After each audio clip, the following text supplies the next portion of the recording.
Hello বন্ধুরা, আমি তোমাদের সাথে আরও একটি নতুন রেসিপি নিয়ে হাজির হয়ে গেলাম। আজ আমি তোমাদের বানিয়ে দেখাবো নলেন গুড় দিয়ে ক্ষীরের পাটিসাপটা।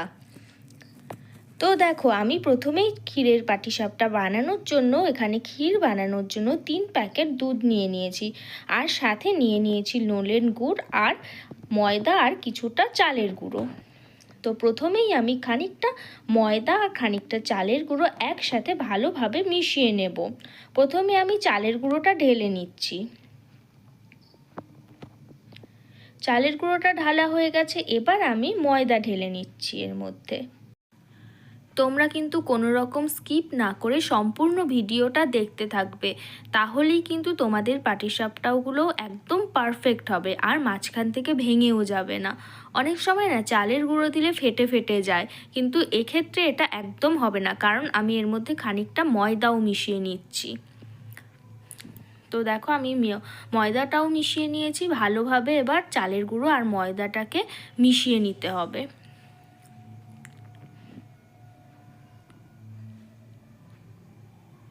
তো আমার মেশানো হয়ে গেছে ভালোভাবে চালের গুঁড়ো আর ময়দাটা।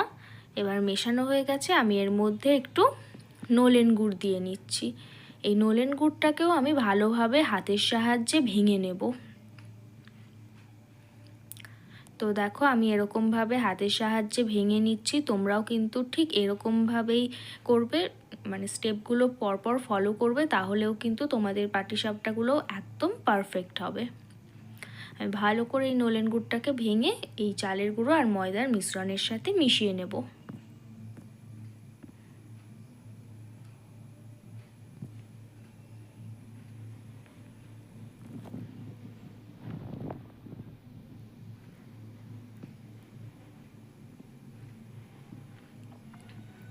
এর মধ্যে একটু দানা দানা থাকা চলবে না, দানা দানা থাকলে কিন্তু পাটিসাপটাগুলো ভালো হবে না। সেই জন্য এই প্রসেসটা খুব ভালোভাবে লক্ষ্য করবেন আপনারা।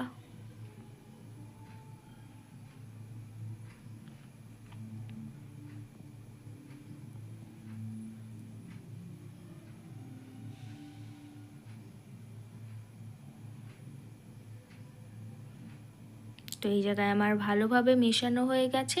এর মধ্যে এবার আমি একটু দুধ দিয়ে নিচ্ছি। দুধ দিয়েও কিন্তু এটা ভালোভাবে মেখে নিতে হবে।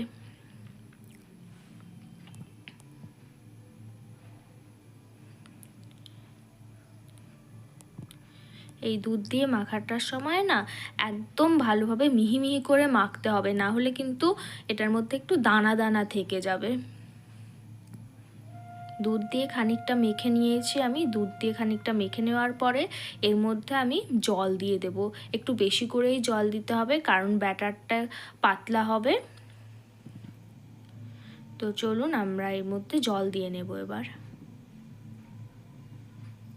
অ্যাকচুয়ালি আমি ভিডিও করছি এক হাতে, আরেক হাতে এটা করছি বলে আমি আমার হাজব্যান্ডকে বললাম জলটা দিয়ে দিতে, তাই ওই আর কি জলটা এর মধ্যে দিয়ে দিচ্ছে।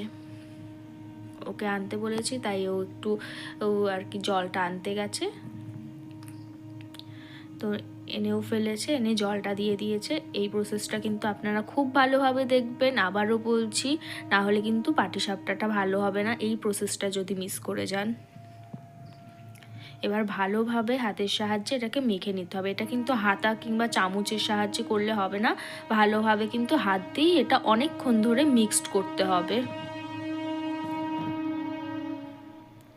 তো দেখুন, ঠিক এই রকম একটা মিশ্রণ তৈরি করতে হবে, স্মুথ হবে পুরো।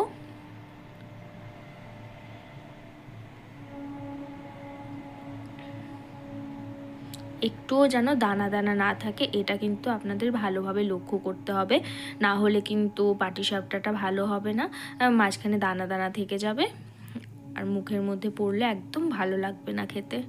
তাই এটা খুব ভালোভাবে করতে হবে।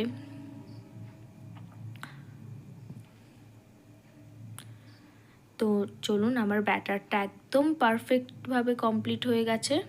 এবার হাতটা ধুয়ে আসি। হাতটা ধুয়ে নিয়ে ক্ষীরটা বসিয়ে দেব।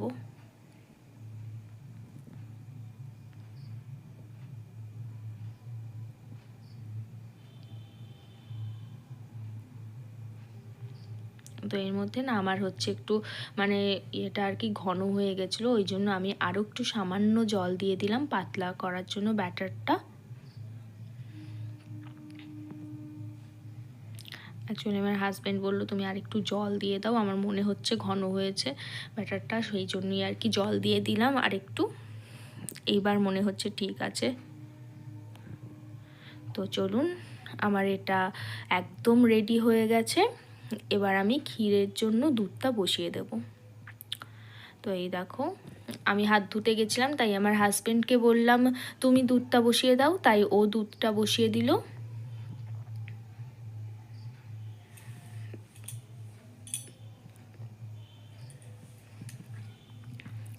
এবার দুধটা বসিয়ে দিয়ে না কন্টিনিউ নাড়তে হবে,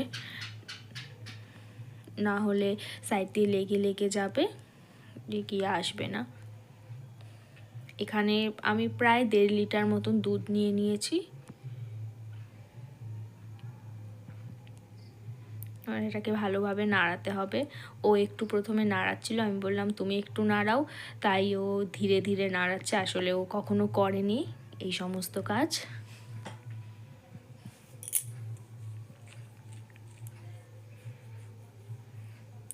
তো আপনারাও কিন্তু এই রকমভাবেই কন্টিনিউ নাড়তে থাকবেন। এই নাড়ার প্রসেসটাও কিন্তু আপনাদের ভালোভাবে দেখতে হবে।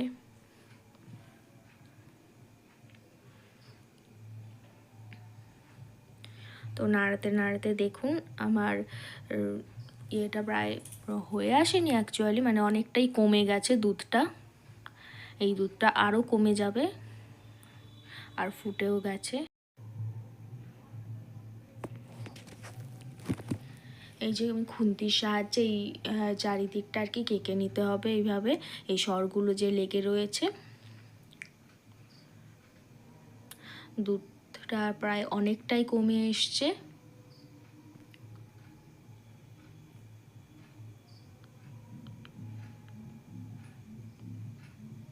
এরকমভাবে কিন্তু কন্টিনিউ নাড়তে হবে, দুধের সামনের থেকে একদম সরা যাবে না, আপনাদের কন্টিনিউ বসে নাড়তে হবে।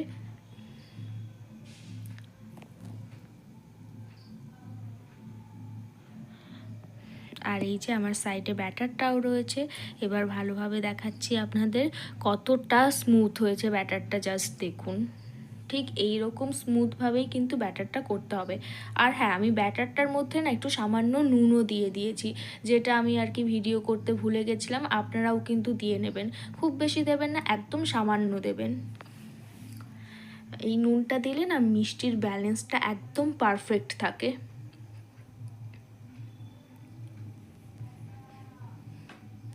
যে আমি আবারও নাড়তে শুরু করেছি, আর এটা কিন্তু সবসময় নাড়তেই হবে।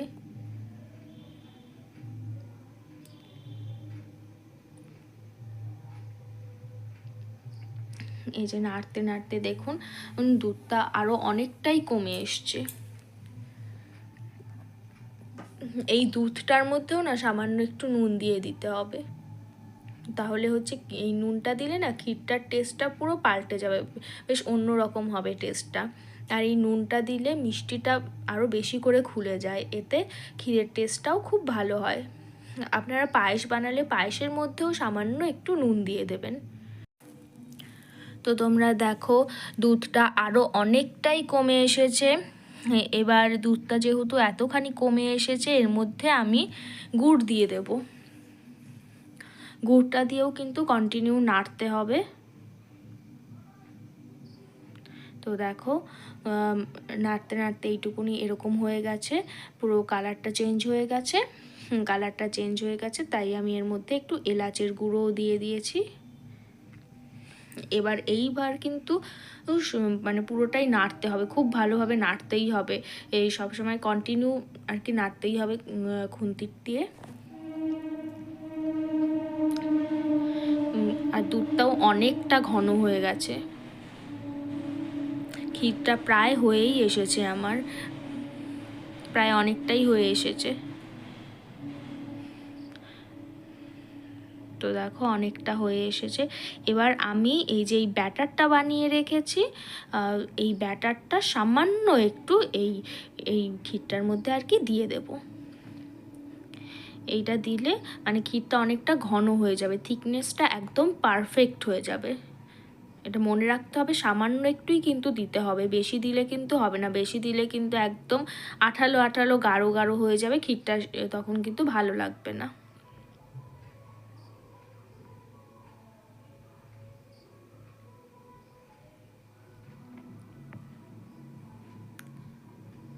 আপনারা চাইলে এর মধ্যে কিন্তু একটু গুঁড়ো দুধও অ্যাড করতে পারেন, তাতে ক্ষীরটা আরও টেস্ট হবে।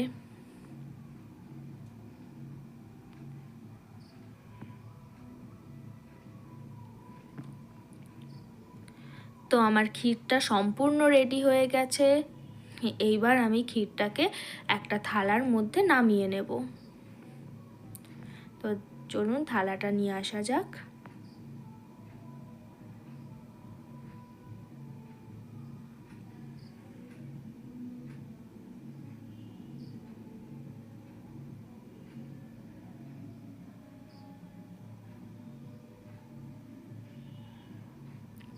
প্রচণ্ড পরিমাণে ফুটছে এটা, আর ভীষণ গরম না, তো হাতেও লাগছে একটু আধটুক। তো এবার আমি এটাকে নামিয়ে নেব। এই যে থালার মধ্যে নামিয়ে নিলাম।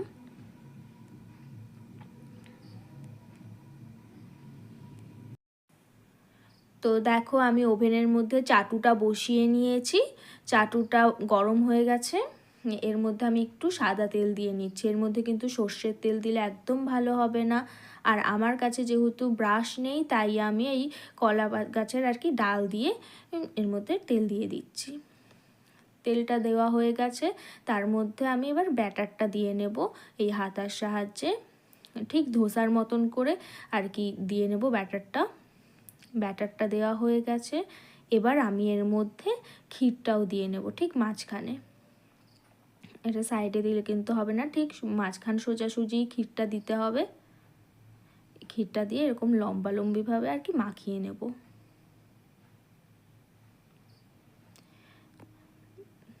তো দেখো বন্ধুরা, ঠিক কত সুন্দরভাবে পিঠেটা উঠে এসছে। পিঠেটা দেখতেও কিন্তু খুব সুন্দর হয়েছে, একটুও কিন্তু ভাঙেনি। তো রেডি হয়ে গেছে আমার পাটিসাপটা পিঠে। আর দেখো এখানে খানিকটা ক্ষীরও বেঁচে গেছে।